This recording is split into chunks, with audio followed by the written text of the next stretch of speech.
ሰላም እንዴት ናችሁ? በዚህ ቪዲዮ ፋይዳ ልዩ ቁጥር የጠፋባችሁ ሰዎች እንዴት በድጋሚ እንደምታገኙ ወይም ልዩ ቁጥሩ ከተመዘገባችሁ በኋላ በስልካችሁ ያልደረሳችሁ ሰዎች እንዴት በቀላሉ እንደምታስልኩ አሳያችኋለሁ። ይህንን ቪዲዮ እስከ መጨረሻ ተከታተሉ።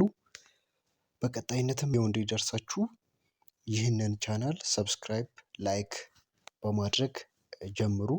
በሁለት አይነት መንገድ በቀላሉ ፋይዳ ልዩ ቁጥር ማስላክ እንችላለን። የመጀመሪያው ፋይዳ አፕሊኬሽን ውስጥ በመግባት ነው። ቀጥታ ወደ ፋይዳ አፕሊኬሽን እንገባለን። በፋይዳ አፕሊኬሽን ውስጥ ከገባን በኋላ እዚህ ጋር ኔክስት የሚል ይህንን ፊውቸር ያመጣል። ኔክስት የሚለውን እንነካለን። ኢንተር ዩር ፋይዳ አሊያንስ ነምበር ይላል ማለት ነው። ይህንን አሊያንስ ነምበር ወይም ፋይዳ አይዴንቲቲ ነምበር ፊን ኦር ፋን ለማስላክ ነው የምንፈልገው። ስለዚህ ስኪፕ ሳይን ኢን የሚለውን እንነካለን። ከዛ በኋላ እንደዚህ አይነት ሶስቱንም ፊቸሮች ያመጣል ማለት ነው። ሪሴንድ ኤስኤምኤስ የሚለውን ነው የምንመርጠው።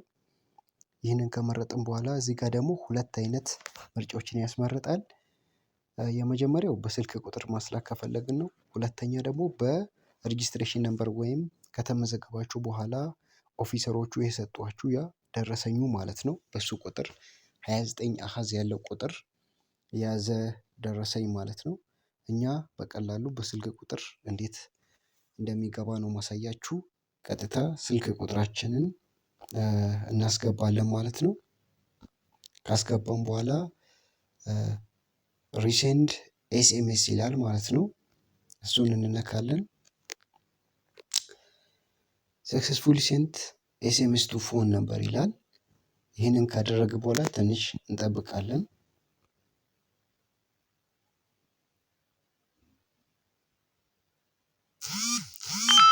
ይሄው በቀላሉ እንደሚታዩት ልኳል ማለት ነው። ከላይ ከፋይዳ የሚል ኤስኤምኤስ ልኮልኛል ማለት ነው። ይሄ የመጀመሪያው ስቴፕ ነው። በሁለቱም ምርጫ ወይ በስልክ ቁጥር ወይ ደግሞ ሬጂስትሬሽን ነምበር ማስላክ ትችላላችሁ። በዩኤስኤስዲ አፕሊኬሽኑን የማትጠቀሙ ሰዎች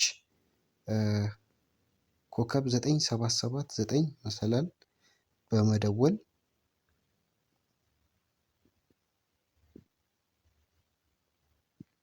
እዚህ ጋር ያስመርጣል ማለት ነው። የመጀመሪያውን ፎር ፋይዳ ሰርቪስ የሚለውን እንመርጣለን። ከዛ በኋላ ቱጌት ሎስት ፋን ነምበር ይላል ማለት ነው። እሱኛውን የመጀመሪያውን እንመርጣለን ማለት ነው።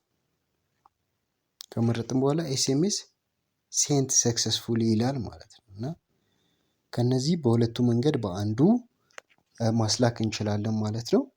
ይህንን ቪዲዮ እስካሁን አይታችሁ ከሆነ ቢያንስ የሆነ ነገራችሁን ፊክስ ማድረግ ችላችኋል ማለት ነው። ይህንን ቪዲዮ ሰብስክራይብ አድርጉ። በቀጣይም እንደዚህ አይነት ተመሳሳይ ቪዲዮዎችን ይዤ እቀርባለሁ። ሰብስክራይብ በማድረግ አበረታቱኝ። ላይክ ማድረጋችሁንም አትርሱ። ደህና ሁኑ። ይመቻችሁ።